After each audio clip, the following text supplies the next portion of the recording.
Бид бусад хүмүүстэй сэтгэл зүрхээрээ холбогдохыг хүсдэг.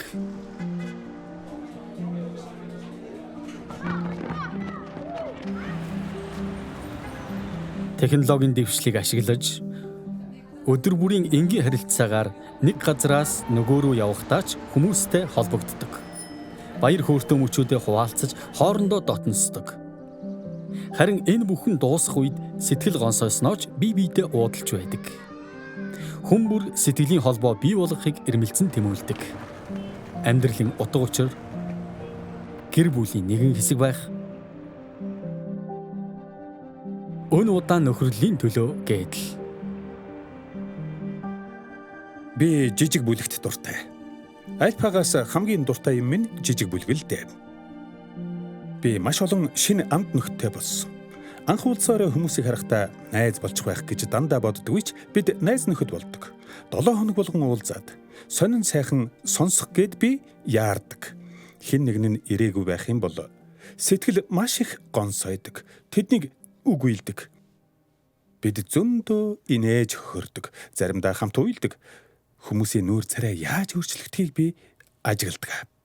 Таач бас ийм зүйл амсдаг бол чуулганы нэгэн хэсгийг амсаж мэдэрчээ гэсэн үг. Альпагийн жижиг бүлэг чинь чуулганы жижигрүүлсэн хувилбар юм шүү дээ. Альпагийн жижиг бүлэг чуулганд хамаарах боловч чуулган өөрөө бол үүнээс хамаагүй том, хамаагүй гайхалтай сайхан зүйл. Миний урд ойлгодог байснаас чуулган тис өөр. Есүстэй уулзахаас өмнө би чуулганыг уйтгартай, барилга гэсэн хоёрхан үгээр л тодорхойлдог байлаа. Би чуулганд дургүй байсан. Гэвч чуулганы амьдралын эхний 300 жилд чуулган ямар ч барилга байшингүй байсан гэхээр сонирхолтой шүү. Тэгэхээр чуулган чинь барилга байж таарахгүй. Эд бол чухал биш. Гэрлэлт гэж юу вэ гэж асуухад минь гэрлэлт чинь бөгчүүд. Эсвэл гэрлэлтийн гэрчлэгээ хормын найр гэж байгаатай эгээл нэг адил гэсэн үг. Тийм ээ. Гэхдээ энэ бол гэрлэлтийн утга учир биш шүү. Гэрлэлтийн амин зүрх нь үүнээс хавьгүй гүн гүнзгий зүйл юм. Чуулганы амин зүрх ч гэсэн хавьгүй үнэтэй, сайхан, гайхалтай зүйл юм. Би чуулганд дуртай болоод зогсоогүй бүр хайртай болсон. Чуулганы тухай ярих гэвэл барагдахгүй их юм бэ. Харин энэ бол хөлийнхөө хурууг усанд дүрхтэй л адил танилцуулгын эхлэл. Энэ бол чуулганы тухай теологи биш. Чуулганы теологийн танилцуулга бүрч биш. Зүгээр л амсах төдий хэсэг нь. Та чуулганд ирээрэй. Тэгээд Есүс Христийн чуулганы бүхий л гайхамшиг үзэгслэн яруу алдрыг насан турш нээн илрүүлэх аянд хөл тавиарэ гэж өрье. Чуулганыг танилцуулахын тулд чуулгантай холбоотой хэдэн үгийг эхлээд авч үзье. Яагаад чуулганд хайртайг минийд тайлбарлана. Нэгдүгээрт чуулган бол анд нөхөд минь юм. Иохны сайн мэдээнд Есүс харин би та нарыг анд нөхөд гэж дуудав гэсэн байдаг. Надад тусламж хэрэгтэй юм уу? Намайг сайн сонсох хүн хэрэгтэй үед очдог. Би хүүхэд байхасаа л явдаг байсан. 7 хоногийг давах хүч өгдөг. Би чуулганд хамрагддаггүй. Өөртөө нэг замаар яваа хүмүүстэй нөхөрлөхийн тулд л хамт олон энд чухал байр суурьтай.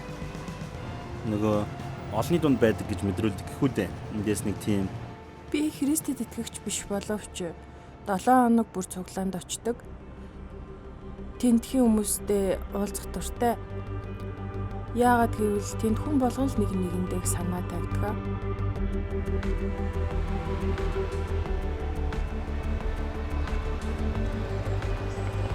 Христэд итгэгч байна гэдэг Есүсийн анд нөхөр байж, түүнтэй ярьж, түүний тухай уншиж, таньж мэднэ гэдэг онцгой завшаан. Бид зөвхөн Есүстэй төдийгүй нэг нэгнтэйгээ нөхөрлөхөөр дуудагдсан. Тийм ээ, хүмүүс хэдэн 7 хоногийн дотор дотнчлон нөхөрлөдөг нь Альфагийн жижиг бүлийн гайхалтай тал юм. Шинэ гэрээнд гардаг койнония гэдэг грек үгийг орчуулахад төвөгтөж, нас үндэс угсаа, нийгмийн гарал, соёл уламжлал харгалзахгүйгээр нөхөрлөх гэсэн гүн гүнзгий утгыг агуулдаг. Өөр хаанч амсаж байгаагүй тийм гүн гүнзгий нөхөрлөлийг би чуулганд арил олж авсан. Бусад хүмүүстэй нэгдэж цуглах нь ч бас чухал. Яагаад гэвэл ганцаараа итгэгч гэж байдаггүй. Еврей номыг бичигч хамтран цуглахыг умартан зуршил болгосон зарим хүмүүсийг үл дагаж харин бие биенээ илүү зоригжуулъя гэжээ. Найз нөхдийн хүрээлэлгүйгээр итгэх суларч итгэл буурахч магадлалтай. Харин найз нөхөд бие биенээ зоригжуулж урам зориг бадраадаг. Хоёр дахь шалтгаан чуулган бол гэр бүл учраас би хайртай.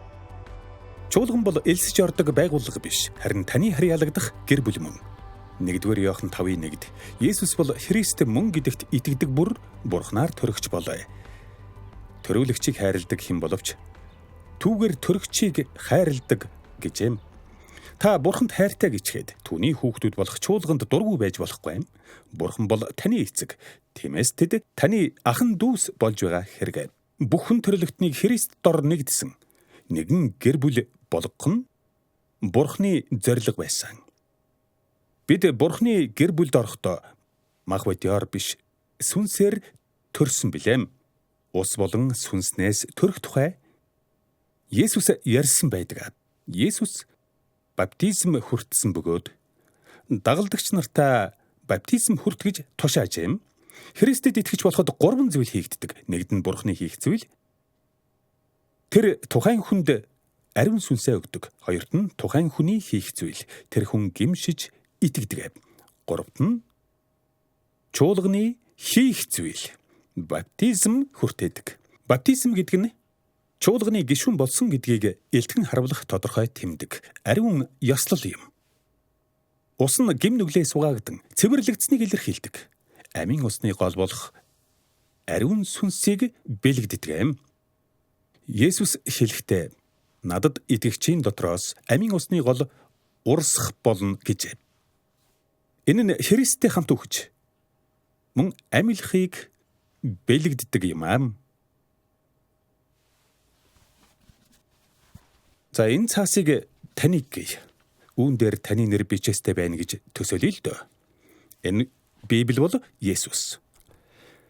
Таныг Христтэй маш нууцлаг арга замаар нэгдсэн гэж Паул тайлбарлажээ. Христ Есүс рүү баптизм хүртсэн бид бүгдээрээ түүний үхэл рүү баптизм хүртсэн. Энэ номд юу тохиолдно? Дотор нь байгаа цаасанд ч бас тохиолдно гэсэн үг. Тэгвэл Есүс загалмай дээр өгөхөд таач бас өгчээ. Есүс оршуулгадахад таач бас оршуулгадчихэ. Хуучин амьдрал чинь өнгөрөн оцсон. Есүс үхлээс амилахад таач бас түүнтэй хамт цоо шин амьдрал руу амилсан. Есүс намайг аварсан. Түүний хүсэж байсны дагуу тийм хүн болсон хэрэг тэр дэргэд минь байж тусалсан юм. Ариун сүнс юу ч өөрчилдөггүй боловч бүхнийг өөрчилдөг. Ажил төрөл дээрээ Бурхны хаанчлалын үнэт зүйлсийг хэрэгжүүлэх боломжтой. Хороо дээрх цор ганц нь байсан ч Есүс таны төлөө л амиа өгнө. Итгэл миний хувьд шилдэг сайхан мэдээ байсан болохоор дэлхийд мэдүүлмээр байлаа. Ямар ч үсэн Есүс намайг хүлээж авсан. Тийм их баяр хөөргийг би урд нь амсаж явсангүй. Намайг Эмили Тата гэдэг. Би 1989 онд төрсөн. Тэгээд гудамжинд өссөн дөө. Ээж орон гэргүй болохоор намайг гудамжинд төрүүлсэн. Би маш их зовлон туулсан. 5 настай байхасаа л айл-айлаас идэх юм гуйланчилдаг байв. Хоол, хувцас олдохгүй хэцүү үеуд байдаг байсан.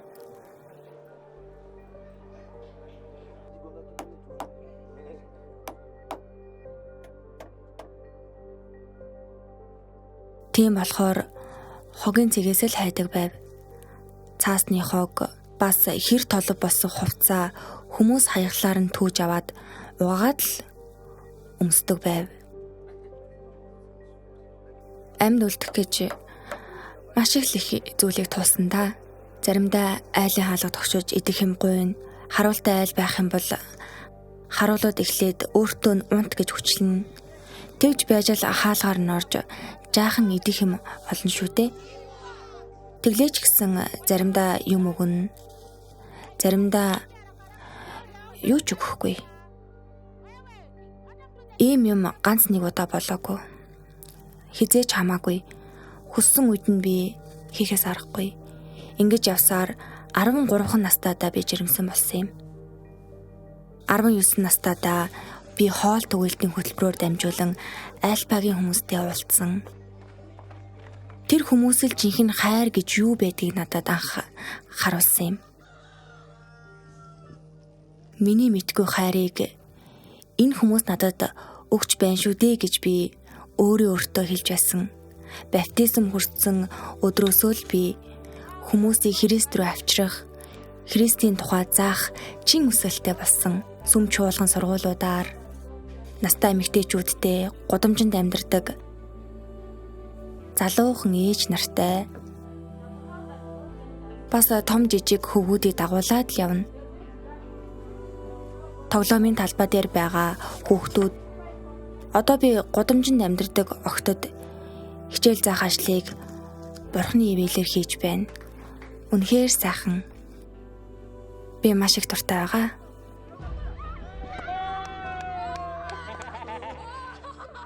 Чуулган бол амт нөхөд учраас би хайртай. Бас гэр бүл учраас. Чуулган орон гэр учраас би хайртай. Хуучин гэрээнд сүмн Бурхны орших газар, Бурхны гэр байсан. Тийм ч учраас хүмүүс хайртай байлаа. Шинэ гэрээнд харин энэ нь барилга байшин биш юм. Харин хүмүүсээр барьсан барилга билээ. Эфес хотынд бичсэн загталтаа Паул ингэж бичжээ. Ариун сүм та нар ч гэсэн сүнс дотор Бурхны орших газар болохоор Христ дотор хамтдаа байгуулагдаж байна. Есүс учир нь 2 буюу 3 миний нэрээр хаан цуглана, тэнд би тэдний дунд байна гэж айлдав. Тэгэхээр биднийг цуглахад Есүс сүнсээрээ хамт байна гэж амлажээ. Заримдаа хүмүүс сүм чуулганд орж ирэхдээ нэг тийм уур амьсгал мэдэрдэг. Тэд ариун сүнсийг, Есүсийг, Бурхны оршихуйг мэдэрдэг. Тийм болохоор гэртээ ирж байгаа юм шиг санагддаг аж. Чуулган бол орон гэр билээ.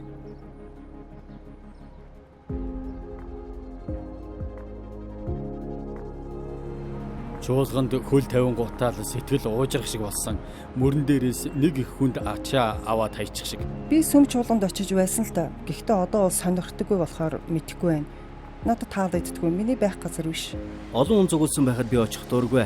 Харин хөнгүү байвал ордог. Тэгээд ганцаараа жаал суудаг да.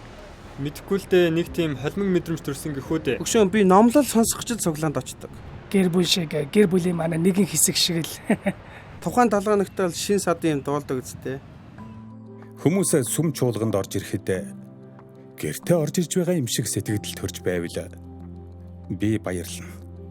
Бид цуглаад, магтан дуулж, Бурхны үгийг сонсож, эзний зоог барьж, нэгнийхээ төлөө залбирдаг. Ажлын өдрүүдээр та ажлаа л хийж байгаа. Тэгээд хүч авч, сэргэж босгон байгуулагдах гэж нэм гарагт гэртээ ирдэг.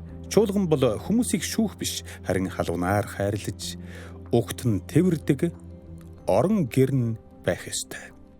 Сүм чуулганд очиход нэг их уйдгартай юм шиг дурсамж надад байдаг. Дуусгавалж байна уу? Дуусгавалж байна уу гэж ээжээс асуудаг байсан нь сандаг. 11 настайдаа Есүстэй учирч маш эрчтэй итгэлийн амьдрал манай эхэлсэндээ түүнтэй харилцаатай болсон минь надад гүн сэтгэгдэл төрүүлсэн. Хамгийн гайхалтай нь 70 насны өндөрлөгөөс одоо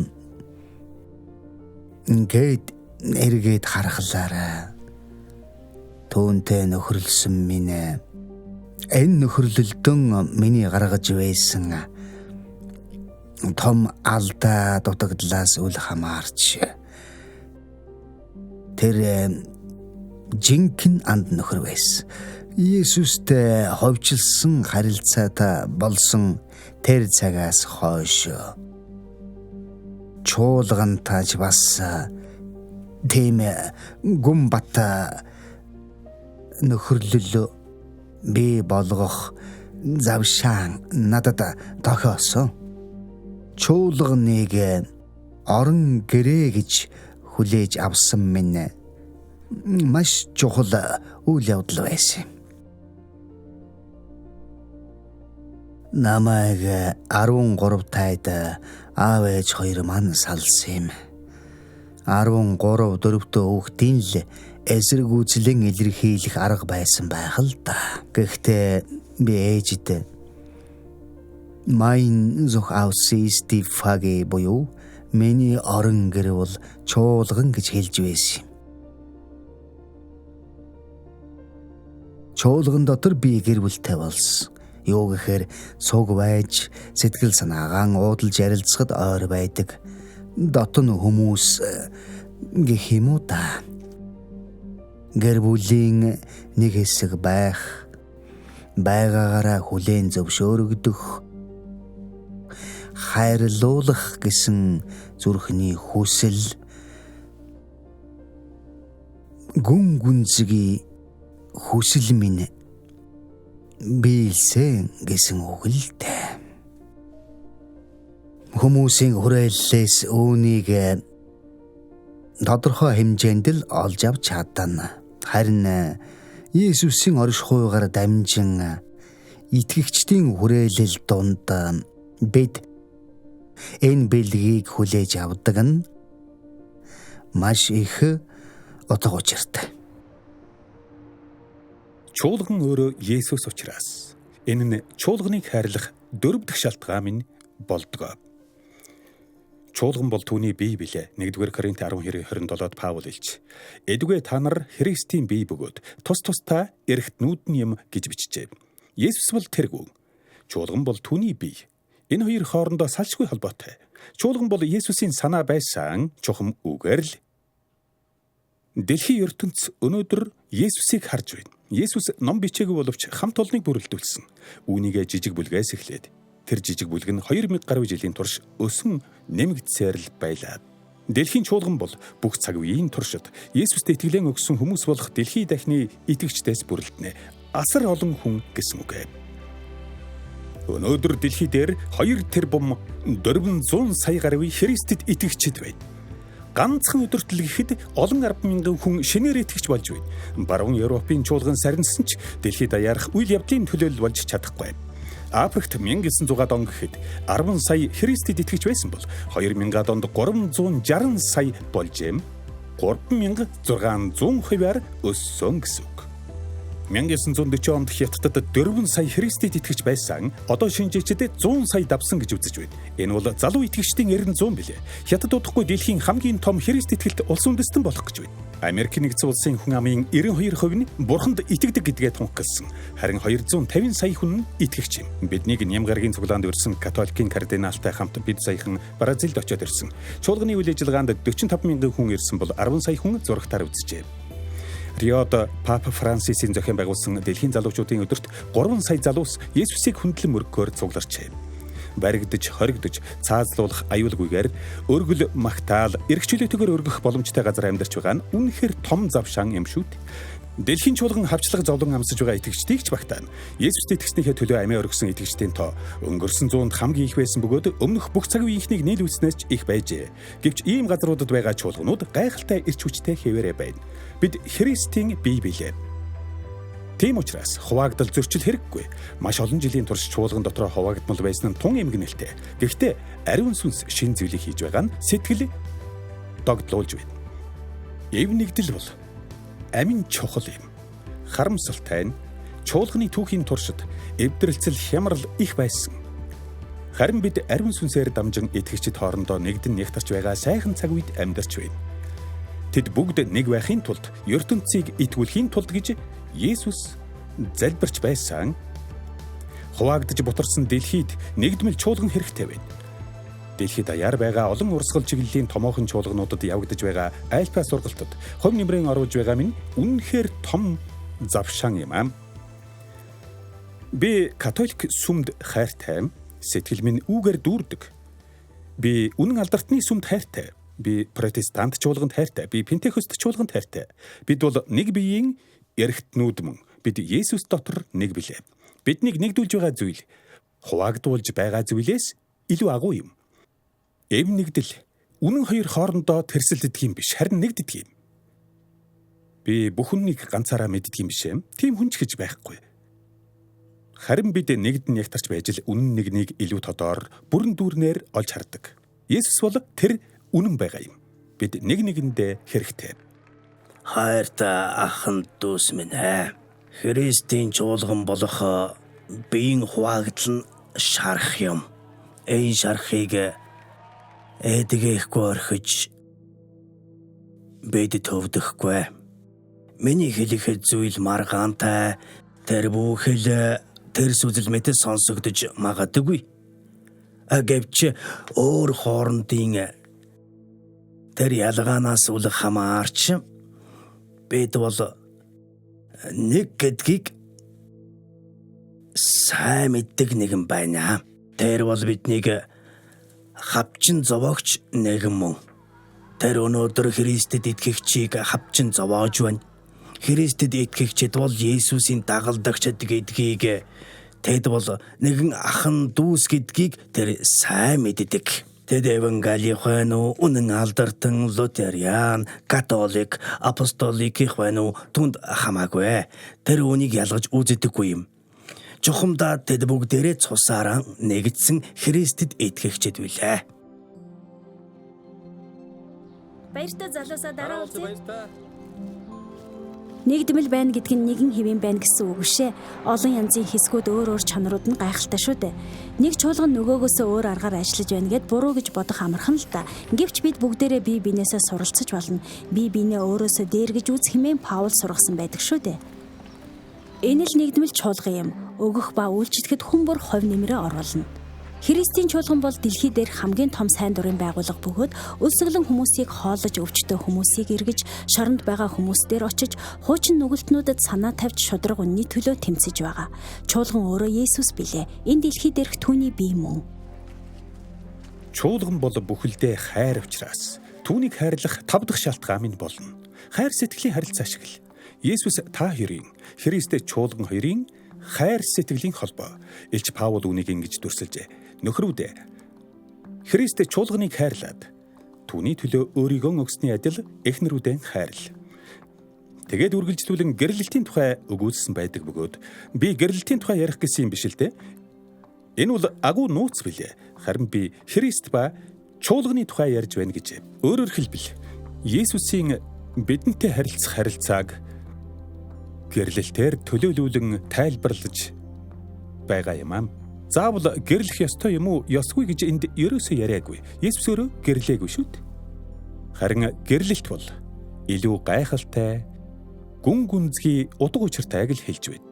Энэ нь Есүс та хоёрын, Христ чуулган хоёрын хоорондын харилцааг тодтогч байна. За тэгэхээр альфа бол эхлэл юм.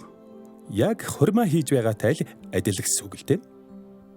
Хамгийн гол зүйл хурим биш, харин урт удаан хугацаанд үргэлжлэх ханийн харилцаа байдаг. Тэгвэл таны хувьд Есүстэй цаашдаа ямар харилцаатай байх вэ гэдэг чинь маш чухалд тавигдана гэсэн үг. Энэ бүх хугацаанд Есүс танд хайртай шүү гэдгийг л танд ойлгуулах гээд бид чармайгаад байгаа билээ. Есүс таны төлөө өгсөн. Таны төлөө амиан өгсөн.